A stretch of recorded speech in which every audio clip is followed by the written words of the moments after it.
We're talking all about advocating for yourself everywhere and how to be heard when you're a minority in a bigger situation. Trust me, you want to listen to all of the gold nuggets that we have in this podcast today.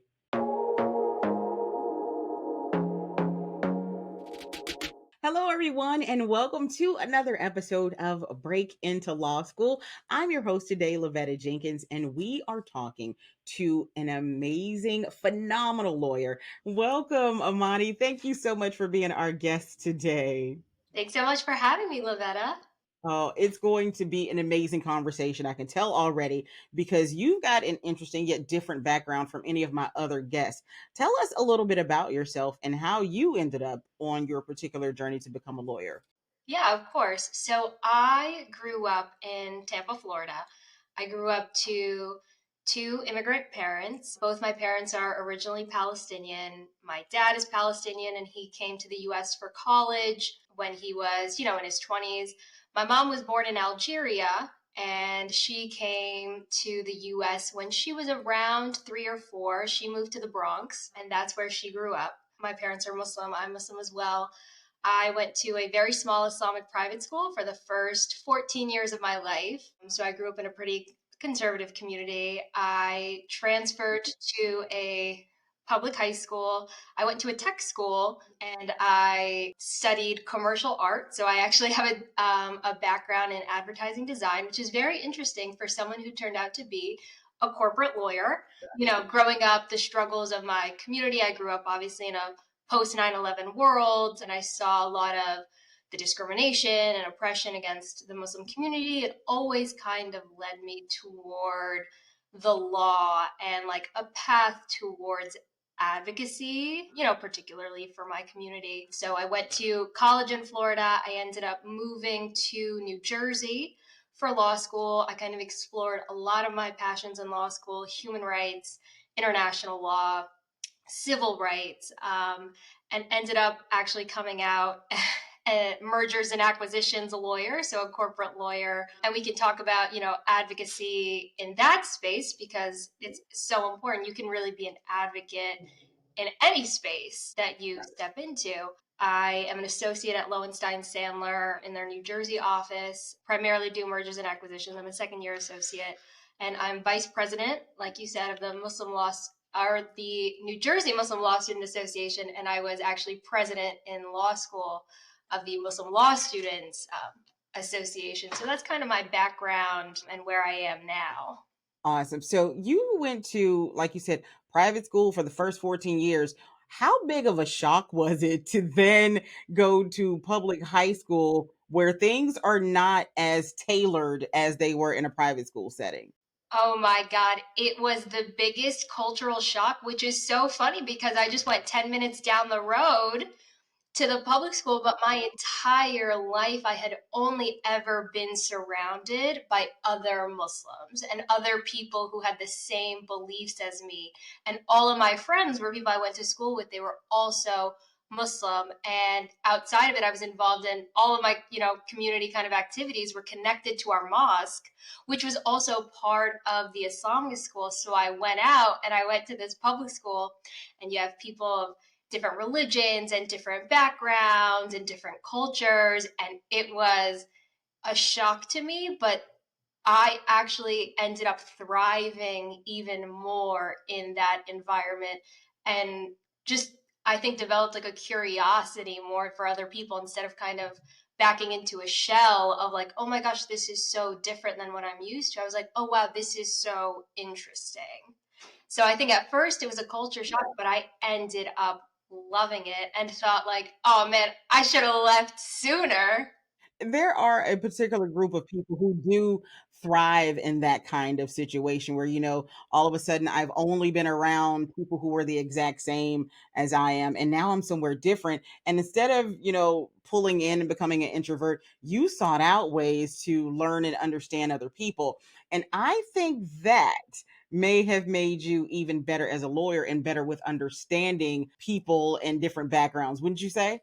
Oh, absolutely. Because I entered law school, I mean, completely in a different state, totally out of my element. And even entering the legal field, I mean, the demographics of both are just so different. So I can't imagine having gone straight from just knowing the people within my community, very small community, you know, it was a K through 12, and there may have been like 400 people in the entire school, to what is now like a big legal community where networking is everything and people come from everywhere. And I even met people I had never met before, even in high school and in college here. So the Northeast is definitely a diverse place. So I definitely think it helped me, especially when I moved here, to like have that experience.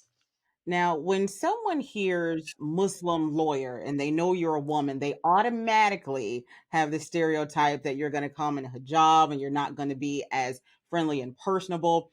How have you worked to kind of dispel that stereotype?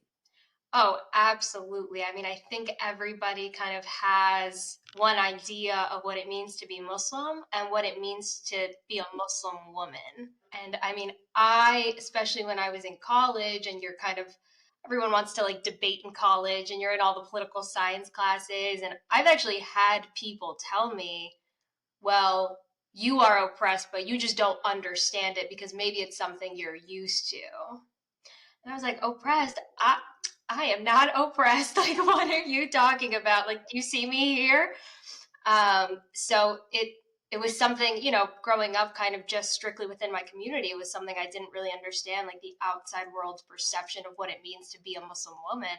And really the reality is that being Muslim in itself, it's a very diverse community. You know, it's a religion of different races, different political views, different like varying levels of how religious you are, just like any other religion. So the Muslim women are a hugely diverse group of women, and some of them cover, and that's okay, and some of them don't, and that's also okay. So I think that it was definitely a bit of a shock to me to see that there was kind of this singular idea of the personality of Muslim women, which tend to be shy and introverted and you don't speak.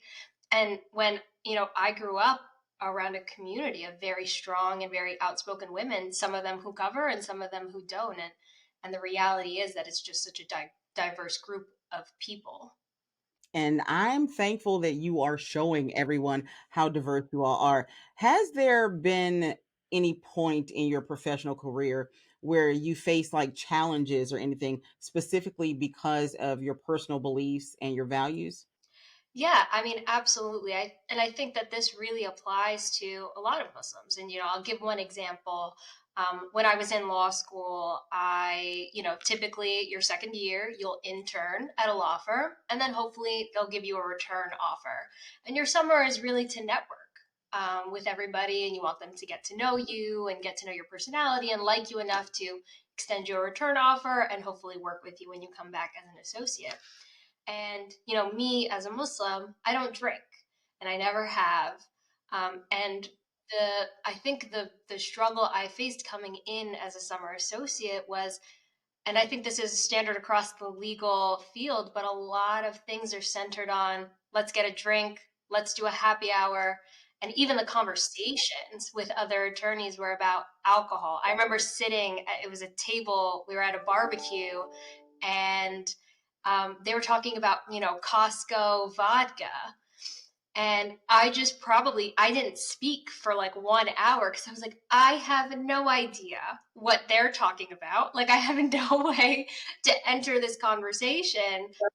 And so it's kind of this panic of like, oh my gosh, I'm not connecting with people because a lot of the interests and conversations. And I think it's a really easy thing to conversate about, which is why people fall back on it. But I was like, I have no idea what they're talking about, and I have no way kind of to infiltrate this conversation.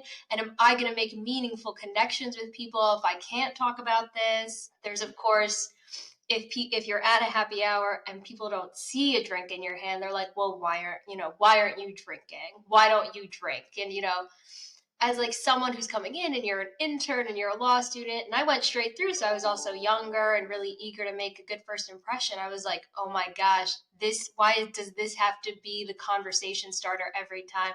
Oh, I'm Muslim, we're not allowed to drink.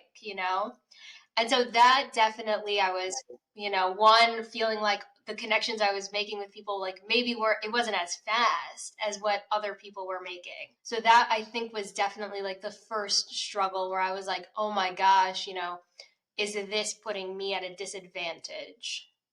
But you eventually made some connections, I would say, because you wove your way through and you now are working at a great firm. But would you say that there have been points also where your beliefs and values have made you better or put you in a better position?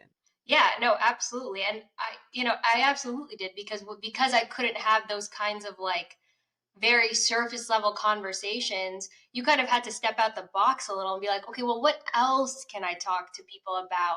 And when you have to like get rid of those surface level conversations, you do tend to even make deeper connections with people because it's like, well, I can't talk to you about that, but how about we just move this step further and talk about this instead. And so I had to kind of create my own way. It couldn't be that default conversation. And something I realized is that mocktails look just like cocktails, and so just put a mocktail in your hand and nobody's asking you, why you're not drinking, even if it's a Sprite. And so there are little ways that I kind of got past that. And, I think once I let that anxiety settle, I was like, no, this is not going to stop me from networking and making connections. And I think being Muslim definitely put me at an advantage within the Muslim legal community. When I was in law school, when I first found out about the New Jersey Muslim Lawyers Association, and coming into law school, I actually only knew one attorney and I didn't meet her until my senior year of college. So I spent my entire life never knowing a lawyer. And when I got to New Jersey, I didn't know anybody, let alone a lawyer. And so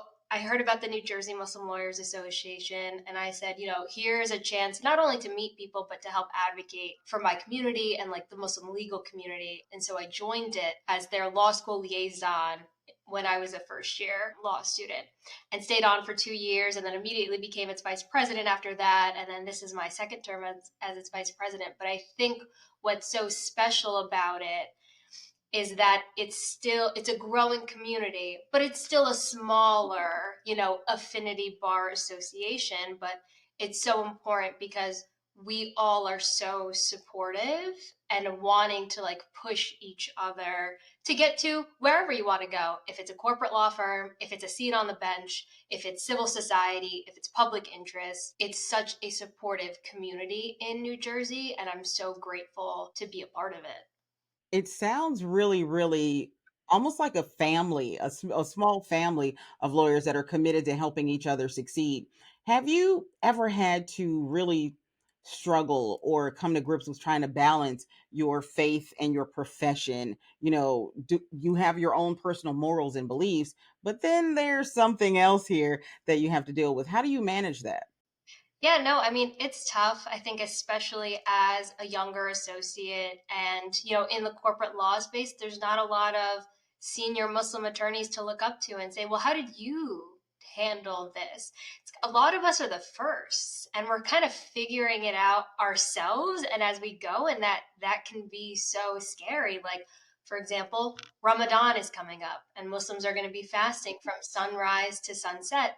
That takes a huge toll on like performatively your brain. No coffee, no water for 16 hours in the day. How do I handle that with my law firm? How do I say, can we be flexible on the in office policy? I need to take an hour at the end of the day to eat and maybe an hour, 2 hours to go to the mosque and pray almost every single night. So it is really tough to kind of have those conversations and knowing these people have never heard this before. But something I tell a lot of the law students I talk to and the other lawyers is, well, you're very easy to ignore if you don't say anything. So I think it's always so important to be visible and to say like, hey, I'm Muslim and Ramadan is coming up and this is what's going to happen. What are my options? Like perhaps there's another minority religion that kind of does something similarly. Well, what do you do for that?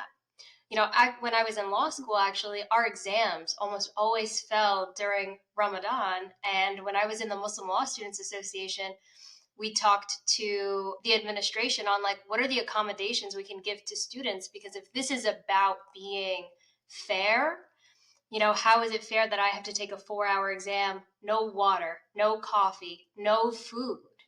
And law school exams are, I mean, the worst. They are just, with coffee, water, and a full breakfast, you still leave with a headache.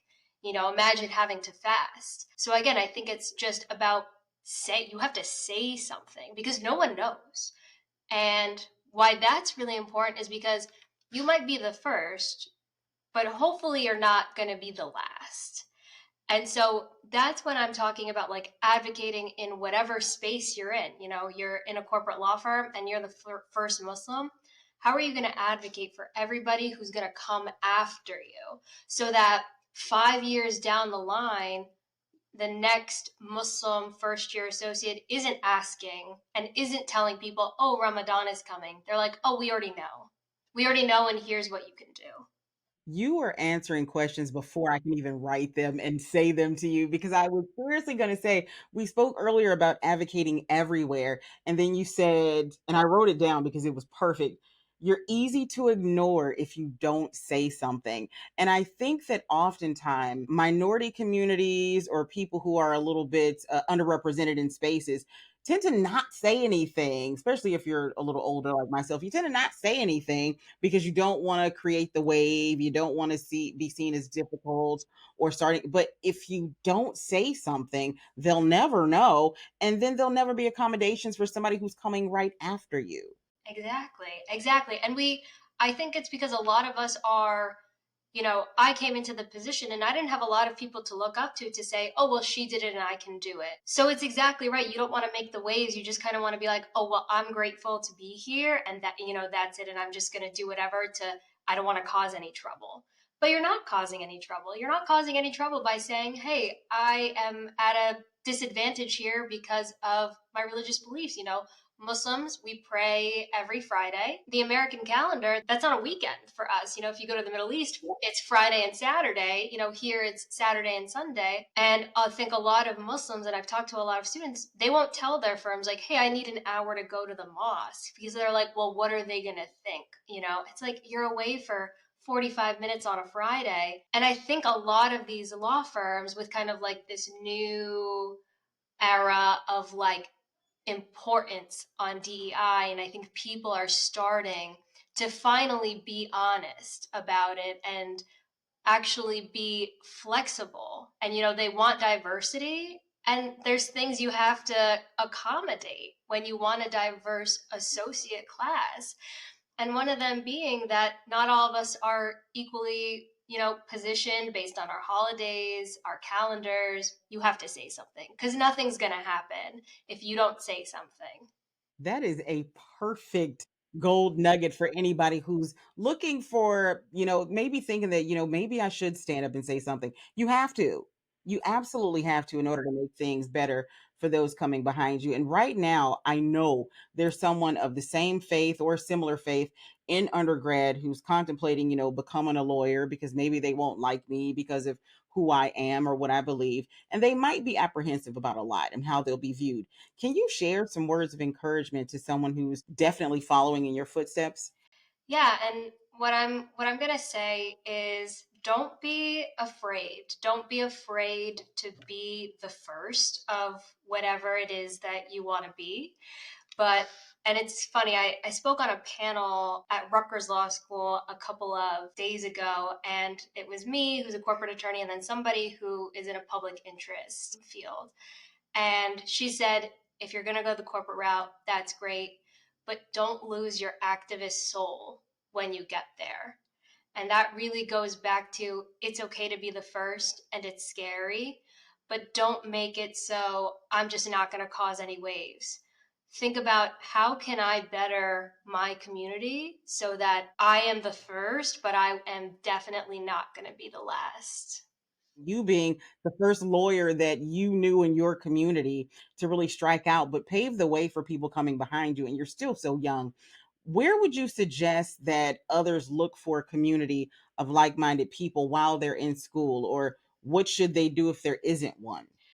Listen, I think it's so important, especially for law students or people going to law schools. There are so many bar associations, affinity bar associations.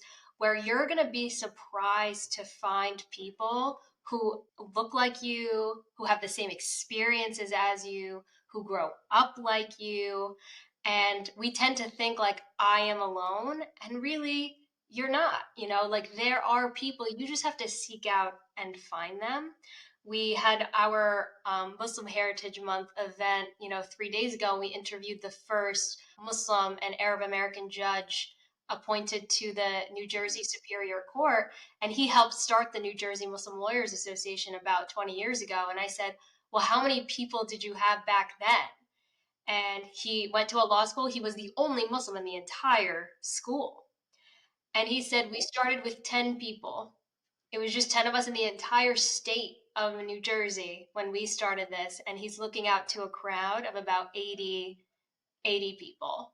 So if you don't have it, don't be afraid to start it. Be the first. It's okay to be the first. It's very scary.